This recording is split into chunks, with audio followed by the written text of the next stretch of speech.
여러분, 안녕하십니까? 2025년 11월 1일 안식일학교 작년 교과 제4기 5과의 말씀을 함께 공부하도록 하겠습니다. 오늘 배우게 될 제목은 여러분이 보시는 것처럼 하나님이 우리를 위해 싸우신다라는 제목이 되겠습니다. 하나님이 싸우신다. 사랑이 하나님이 싸우신다. 왜? 우리를 위해서.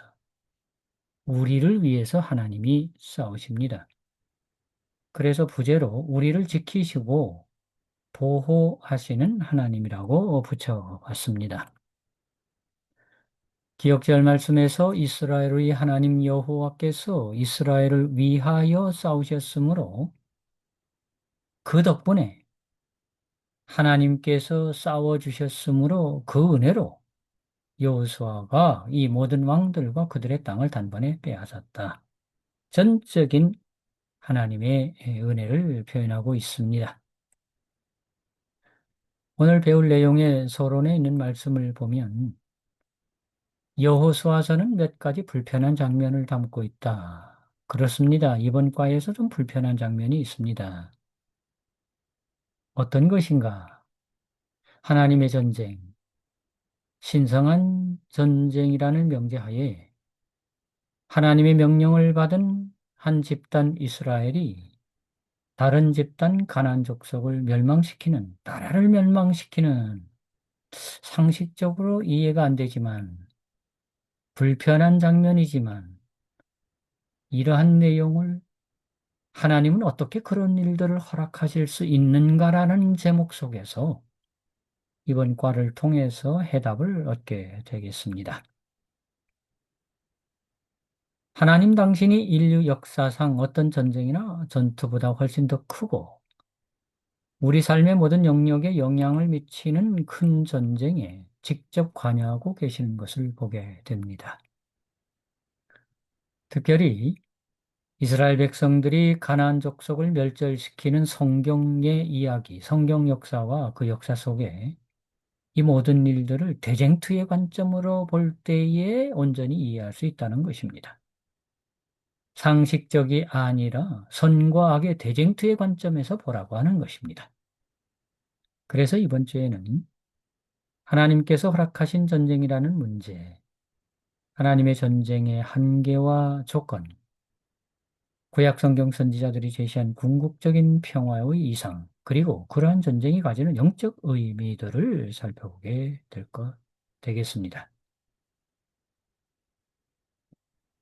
교과 오른쪽 밑에는 결론 부분이 있는데 이 결론 부분이 이 교과 전체를 요약하고 있습니다.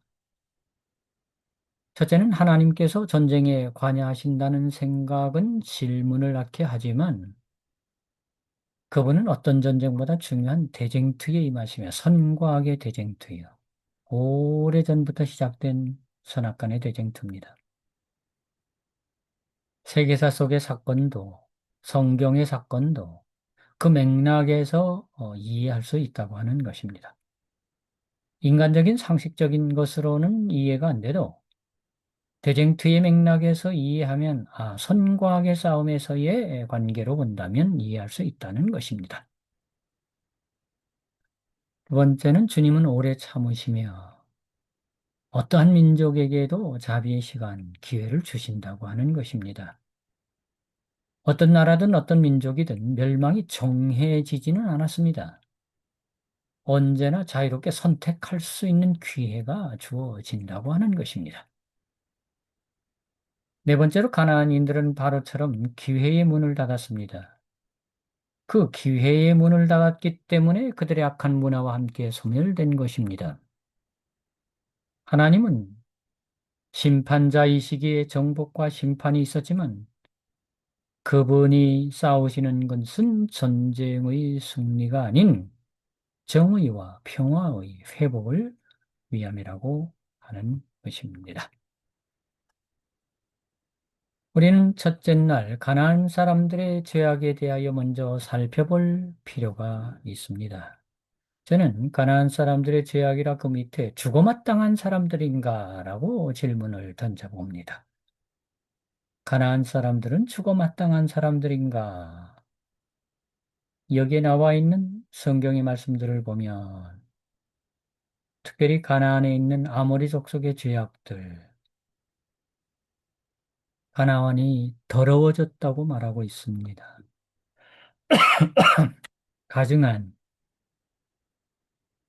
그들을 쫓아내리라고 말하고 있습니다. 에스라 9장 11절엔 너희가 가서 얻으려 하는 땅은 더러운 땅이 되었다고 그랬습니다. 어떻게 이 더러워진 가나안 땅을 하나님께서 주시려고 하는가? 이것은 이스라엘 백성에게 가나안 땅을 주시는 하나님의 더 큰 계획이 있는 것입니다. 다시 말하면 하나님께서 주시기로 약속했던 가나안 땅들이 다른 사람들이 살고 있는 동안 더러워졌는데 그 더러움을 제하고 나서 그것이 사람을 멸하는 것이든 쫓아내는 것이든 그런 다음에 약속한 땅을 허락하시겠다고 하는 하나님의 원대한 계획을 보여주고 있는 것입니다. 여기 가나안에 거주하던 민족들의 죄악을 하나로 한 편으로 이렇게 설명된 걸 본다면 이 민족들이 행했던 아동제사, 사람을 아이를 제사로 제물로 점술, 마술, 주술, 강신술, 영매술 이것은 다 사단에게서 온 거거든요. 사단에게서 온 것은 하나님이 다 싫어합니다. 왜냐? 하나님과 반대되기 때문에 그렇습니다. 그래서 그 가나안에 거주하던 민족들이 대부분이 이러한 만행, 끔찍한 관습들을 갖고 있는데 이러한 것들은 여기 설명된 것들을 한마디로 표현하면은 사탄 숭배 사상이 만연한 가나안이었습니다. 이스라엘 백성들이 출애굽할 때에 애굽에 내렸던 재앙들이 애굽의 신들과의 전쟁을 선포해서 애굽의 신들을 무너뜨린 것입니다.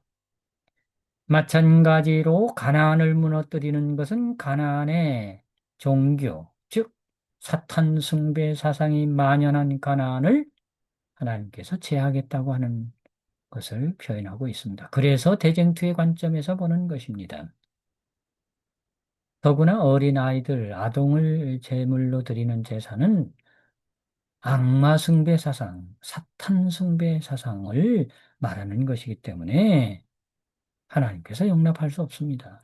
그러나 그 사람들에게도 오른쪽에 보시면은 회개할 기회를 주었습니다. 여기 오른쪽 잘 보십시오, 여러분.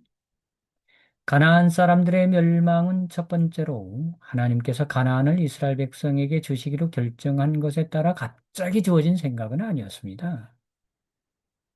두 번째로 가나안의 주민들은 유예된 시간, 즉 추가적인 은혜의 시간을 부여받았고 그 기간 동안 그들은 그들 가운데 거하던 족장들의 증거를 통해 사탄 숭배 사상을 버리고 하나님과 그분의 성품을 발견할 수 있는 기회가 주어졌으나 거절했습니다. 세 번째로 그들은 기회를 얻었음에도 분명히 그 기회를 허비하고 끔찍한 행위를 계속하여 마침내 주께서 그들을 멈추게 할 수밖에 없는 상황에 이르렀다는 것입니다. 그래서 오늘날도 이러한 정신, 그 당시의 그 정신을 좀 생각해 봐야 한다고 적용해 그렇게 표현하고 있습니다. 영감의 교훈에서 가나안 족속들의 죄악상에 대하여 가나안 족속들은 그들의 죄악의 잔을 가득 채웠고 주께서는 그들을 더 이상 참으실 수가 없었다고 하는 것입니다. 죄악의 잔이 찼다. 그럼 하나님 안 참으십니다. 안 참으십니다. 현재도 하나님께서 우리를 위해 참으시고 계시지만 우리가 그 죄악의 잔이 차면 우리에게도 참지 않으십니다. 같은 상황이죠. 우리는 언제나 회개의 정신으로 살아가기 때문에 이 속에 포함되지 않고 있습니다만은 세상은 그렇다 이 말입니다. 이러한 상황을 해결하실 분은 하나님이라고 둘째 날에 최고의 심판자로 등장하시는 것입니다. 그래서 죄에 대한 전쟁이 선포되는 것입니다. 여기 나와 있는 성경절들을 다 찾아보면 하나님의 심판과 공의, 의로운 재판장에 대한 이야기들을 다 펼치고 있습니다. 온 우주 만물을 심판하시는 하나님의 역할은 하나님의 전쟁에 대한 질문을 이해하는데 어떻게 도움이 되느냐, 어떻게 하나님을 이해해야 하느냐 하는 것들을 나타내 보여주고 있는 것입니다. 하나님의 성품이 거룩하다는 것은 그분이 죄를 용납하실 수 없다는 것을 의미합니다. 하나님은 오래 참으시지만 죄는 그 최후의 결과인 죽음을 맞이할 수밖에 없다는 것이지요.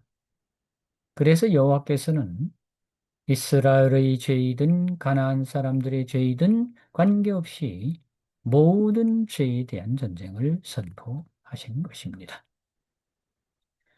때때로 이스라엘이 하나님의 전쟁에 참여했다고 해서 다른 민족보다 거룩하고 뭐 막 나은 건 아닙니다. 그들이 잘못해도 똑같이 받을 수밖에 없습니다.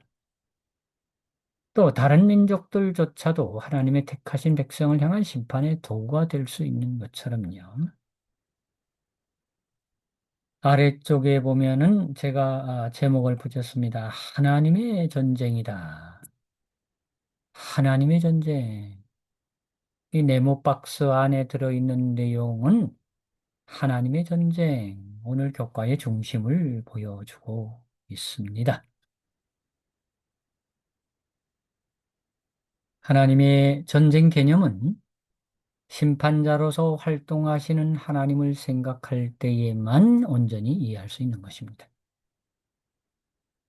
이스라엘의 전쟁은 자신의 영광을 위한 것이 아니라 그 땅에 하나님의 정의와 평화, 그리고 죄를 없이 하기 위한 그렇게 된 것입니다.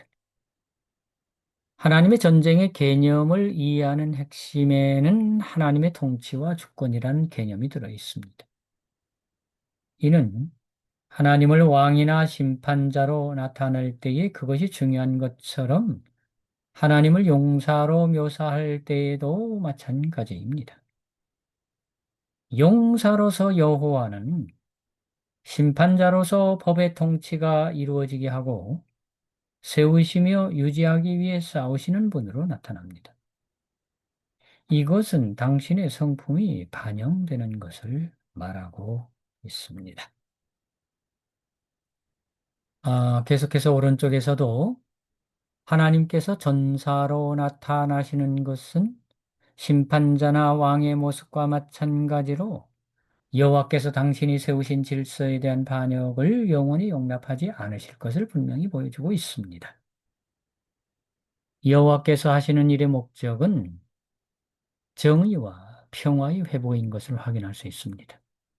결국 하나님께서 행위의 주체시라면 재판과 전쟁을 벌이는 것, 또 정의를 실현하는 것은 본질적으로 동일한 것이라고 표현할 수 있겠습니다. 영감의 교훈에서 공의와 사랑은 죄의 심판을 요구한다. 그분께서는 반역에 고착된 사람들이 다른 사람들을 파멸로 인도하지 않도록 그들을 죽게 하신다고 하는 것입니다. 왜 악인들을 죽게 하느냐? 그 영향력을 다른 사람들에게 끼치지 않게 하기 위해서는 빨리 멸해야 하는 것입니다. 그 말을 하고 있는 것입니다.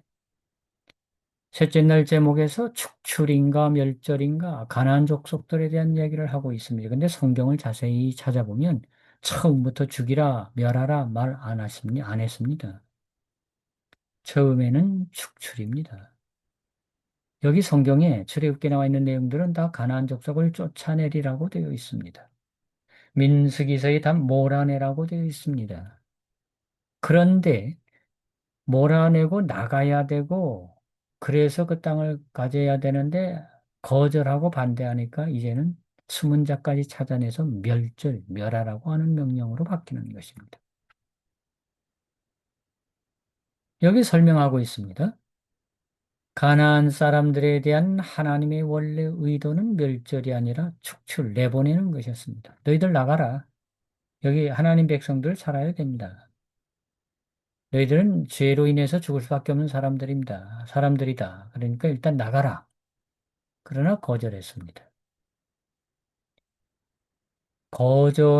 거절하고 남았기 때문에 그들을 멸하지 않으면 이스라엘 백성들이 안 그래도 신앙심이 그렇게 깊지 않은데 이 영향, 저 영향을 다 받을 것이기 때문에 그 영향력을 덜 받게 하기 위해서라도 하나님의 계획 속에는 멸절해야 하는 것이었습니다. 그래서 하나님의 전쟁은 주로 가나안의 부패한 사회와 문화를 대상으로 삼았던 것입니다. 그것에 물들지 않기 위해서 이스라엘은 부패를 가져오는 사소한 것까지 모두 파괴해야 했던 것입니다.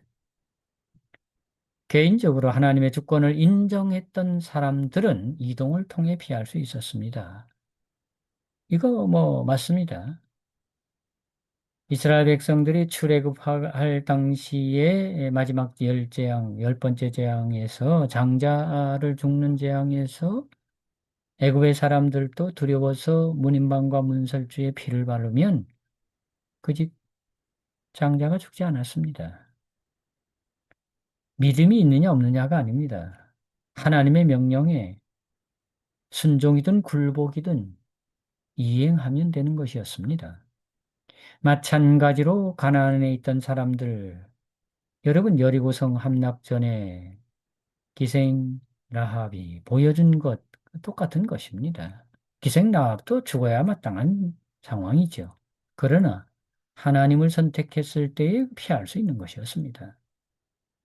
기브온 민족 역시 그러합니다. 멸망받아야 할 족속이었지만은 그들의 꾀를 부려서 어떻든 간에 관계 회복, 하나님의 뜻을 따르겠다고 하는 뜻을 전달함으로 그들은 죽지 않았습니다. 마찬가지로 가나안의 족속들도 개인적으로 하나님의 주권을 인정했던 사람들은 다른 것으로 이동을 함으로 인해서 죽음을 면하고 멸절을 당하지 않았던 것입니다. 그런데 가나안 정복의 원래 목적이 땅의 주민을 몰아내는 것이었지 그들을 전멸시키는 것이 아니었다면 이스라엘 사람들은 왜 그렇게 많은 사람을 죽여야 했는가? 거절했으니까요. 싸웠으니까요. 선택할 수 있었지만 선택하지 않았기 때문에 그렇다는 것이죠. 그래서 오른쪽에 보면 가나안 거민들이 그들의 문화와 함께 멸망당했다는 말의 의미는 무엇이냐? 그들의 영향력을 하나님을 믿는 백성들이 그 영향력을 받게 될 것이기 때문에 그렇다는 것입니다. 그래야 그들이 멸망할 때 그들의 문화가 파괴되는 것이었습니다. 가나안의 문화와 같은 것들 현재 우리들 세계에도 있습니다. 우리들 세상에도 있습니다. 버려야 할 것들이 있습니다. 영감의 교훈에서 이스라엘을 가나안 땅에 심으신 목적 첫 번째는 당신의 나라를 나타낼 수 있는 민족과 국가가 되어야 하기 때문에 그랬습니다. 두 번째는 참종교의 후계자가 되어야 하기 때문에 그랬고, 세 번째는 그 원칙을 온 세계에 전파하여야 하기 때문에 그들을 가나안에 있게 한 것입니다. 그러므로 그런 목적을 가진 백성들이 살아야 하는 곳에 방해가 되는 요소들이 있다면 그것은 다 제거해야 하는 과정을 겪어야 하는 것이었습니다. 넷째 날 제목에서 자유로운 선택에 대하여 말하고 있습니다. 선택입니다.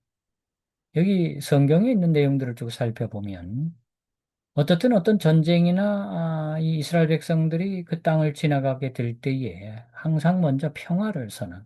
당신들을 해하지 않을 테니 피해라. 나가라. 땅에서 또는 이 땅에서 나가라. 또는 길을 열어라. 이런 그 먼저 평화를 선언했습니다. 그러나 결국은 그들이 선택하지 않으므로 모든 왕을 쳐서 진멸하게 되는 과정을 겪게 되는 것입니다. 이곳에서 나오는 단어를 살펴보면 헤렘이라는 단어인데 이것은 금지된 저주받은 파멸을 위해 바쳐진 그런 의미를 가지고 있는데 결국 결국 거절하면 파괴당하게 된다는 것을 말하고 있습니다.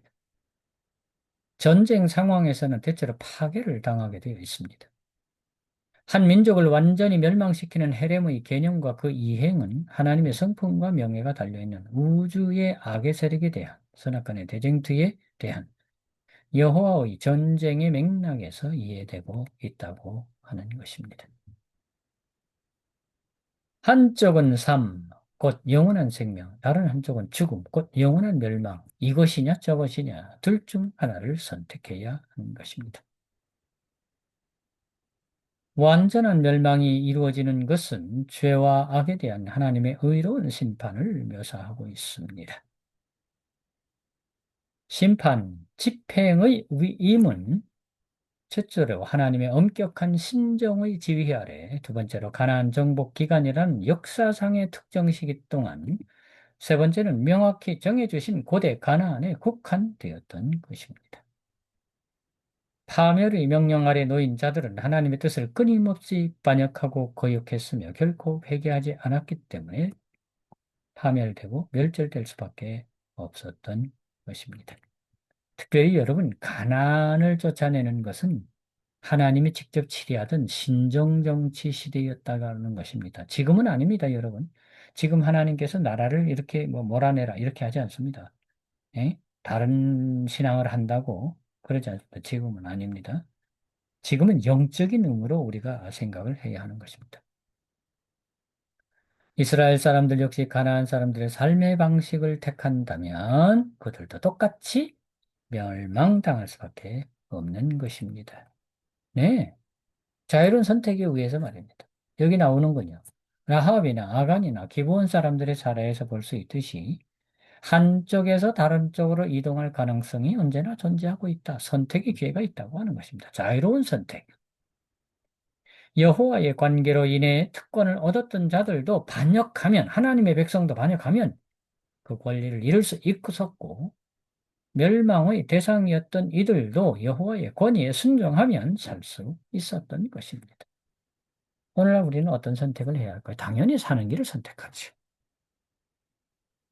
영감의 교훈에서 국경의 주민의 선택, 가나안 국경에 있는 이 민족들은 만일 하나님의 말씀에 도전하여 이스라엘의 진로를 방해하지 않았다면 멸절되지 않았을 것이다. 선택. 그러나 그들은 멸절될 수밖에 없도록 선택했다고 하는 것을 표현하고 있는 것입니다. 네, 선택의 자유를 말하고 있습니다. 선택입니다. 개인적인 선택도 달려 있고 국가적인 선택도 달려 있다라고 말할 수 있겠습니다.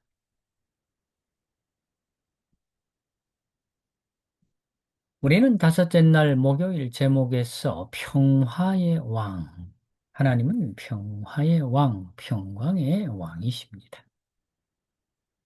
이렇게 평화의 왕이시지만 하나님의 뜻을 거스르는 죄는 결코 용납하지 않기 때문에 심판의 왕으로, 심판의 하나님으로 나타나시는 것입니다. 여기, 여기에 나와 있는 성경절들 다 평화의 하나님에 대한 이야기들을 하고 있습니다. 하나님께서 당신의 백성을 위해 보여주신 미래는 어떠할까? 평강입니다. 평화입니다.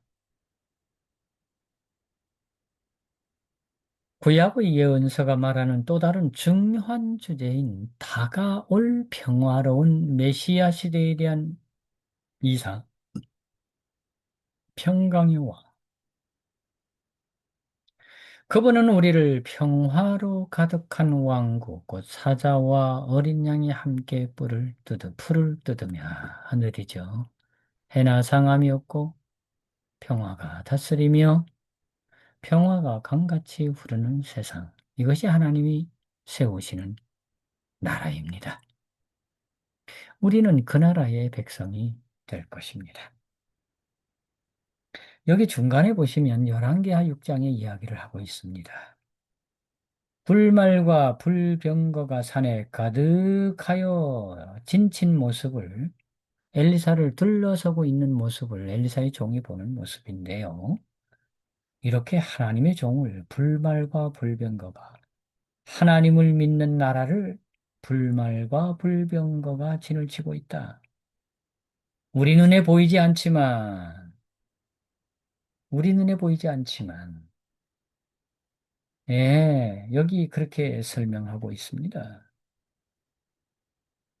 엘리사는 그들을 학살하는 대신 하나님께서 당신의 백성에게 항상 바라시던 평화라는 최고의 이상을 그들에게 보여주었습니다. 엘리사가 적군을 둘러싸고 있는 보이지 않는 군대의 압도적인 우위를 분명히 파악하고 있었고, 또 이러한 사실을 살펴보는 것은 매우 흥미로운 사실입니다. 그러기에 여러분, 하나님께서 우주적 전쟁에 관여하고 계시는 것, 그런 전쟁의 영향력이 이 땅에 미치고 있지만, 네, 미치고 있지만, 구속의 궁극적인 목표는 끝없는 갈등이나 원수의 영원한 종속 상태가 아니라 완전하고도 영원한 평화라고 하는 것을 우리에게 말하고 있습니다. 오른쪽에 기억해야 할 표어가 있습니다. 폭력은 폭력을 낳지만 평화는 평화를 낳는다. 가나안 족속의 멸절은 신정정치 당시의 하나님의 계획이었지만 현재 우리는 폭력을 하면 폭력이 낳고 평화를 하면 평화가 낳는다고 하는 평화주의자가 되어야 한다는 것을 얘기하고 있습니다. 이로 인하여 엘리사 시대의 아람 군대가 다시는 이스라엘 땅에 들어오지 않았다라고 하는 아주 좋은 결과를 얘기하고 있습니다. 오늘날 우리가 살아가는 과정 속에서도 갈등 대신 평화의 도구가 되면 좋겠다는 표현을 하고 있습니다. 영감의 교훈에서 복음은 평화의 기별, 복음은 평화의 소식이라고 하는 것입니다. 그렇습니다. 우리에게는 평화의 하나님, 평강의 하나님이 계십니다. 하나님은 선악간의 대쟁투를 계속하고 계십니다. 그러는 와중에 우리는 평화롭게 살고 있습니다. 우리 눈에 보이지 아니하는 천사와 사탄 마귀들의 싸움은 계속되고 있습니다. 그러한 모습을 실제적으로 우리가 눈으로 본다면 잠시도 살 수 없을 것입니다. 여러분, 천사가 우리 눈에 보이면 좋겠다고 생각할 수도 있겠지만 천사가 보이는 것 결코 좋은 것 아닙니다. 편안하게 살 수 없습니다. 모든 천사가 나를 쳐다보고 있는데 내가 어떻게 숨쉬고 살까요? 보이지 않기 때문에 천사가 보이지 않게 하는 것 하나님의 은혜입니다. 마귀도 보이지 않는 것 하나님의 은혜입니다. 그러나 예수님 재림하실 때에는 천사도 보이고 마귀도 보이고 예수님도 다 보이게 되어 있습니다. 그때는 이미 지금의 상황에서 벗어나 있기 때문에 그렇습니다. 자, 오늘 교과의 마지막을 장식하고 있는 여섯째 날의 이야기 속에 나와 있는 이야기를 살펴보면 우주적 대쟁투와 심판자이신 하나님이라는 주제를 한 번 더 살펴보자. 우주적 대쟁투, 선악간의 대쟁투를 계속 얘기하고 있습니다. 심판자이신 하나님이라는 주제를 얘기하고 있습니다. 첫째로 그들로 하나님과 그의 품성을 알게 하시고자 함이라고 표현하고 있습니다. 네, 그들이 누굽니까? 악한 나라, 악한 사람들을 말하고 있습니다. 이미 우리는 알고 있다고 하지만 우리도 또 더 알아야 되겠습니다. 그들로 하나님과 그의 품성을 알게 하시고자 함이라. 두 번째는 모든 판결도 주어진 빛의 분량에 따라 이루어질 것이라고 하는 것입니다. 똑같지는 않다는 것입니다. 받은 바 빛에 따라, 주어진 빛에 따라, 받은 바 은혜에 따라, 받은 바 능력에 따라 그 모든 판결도 이루어지게 될 것이라고 하는 것을 설명하고 있습니다. 자, 세 번째는 죄악의 잔이 차서 그 한계에 이를 때까지 하나님의 심판은 기다리신다는 것입니다. 지체된다는 것입니다. 네. 물론 현재는 모든 것을 하나님은 기다리고 있습니다. 지체하고 있습니다. 이 땅의 죄악의 잔이 차면 끝날 것입니다. 우리는 그 죄악의 잔 속에 들어가지 않기 위해서 간절하게 기도하고 믿음으로 사는 것입니다. 아래쪽에 생각해 볼 말을 하고 있습니다. 현재 이 심판 징벌이 연기되었다고 해서 결코 가벼워지는 것은 아니라 그렇습니다. 남아있다면 언젠가는 될 것이기 때문에 그 전에 해결하는 것이 우리에게는 매우 큰 이득이 될 것입니다. 오늘 우리는 조금은 어려운 주제인 것 같지만 대쟁투적 관점에서 보면 하나님이 싸우시는데 우리를 위해서 싸우시면서 같은 인간, 같은 사람, 같은 나라를 멸절하고 파멸시키고 죽이고 몰아내는 것, 이 모든 것이 대쟁투적 관점에서 이해해야 한다고 하는 것.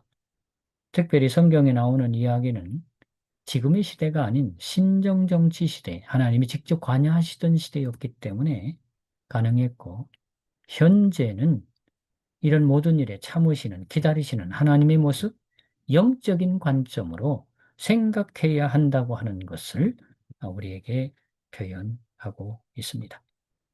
이 교과를 마치면서 여러분들에게 감사의 인사를 올립니다. 여러분들의 기도의 후원과 또 재정적인 후원으로 네팔 선교를 무사히 잘 마치고 돌아왔으므로 여러분에게 감사 인사를 드리면서 오늘 교권 공부를 마치도록 하겠습니다. 감사합니다.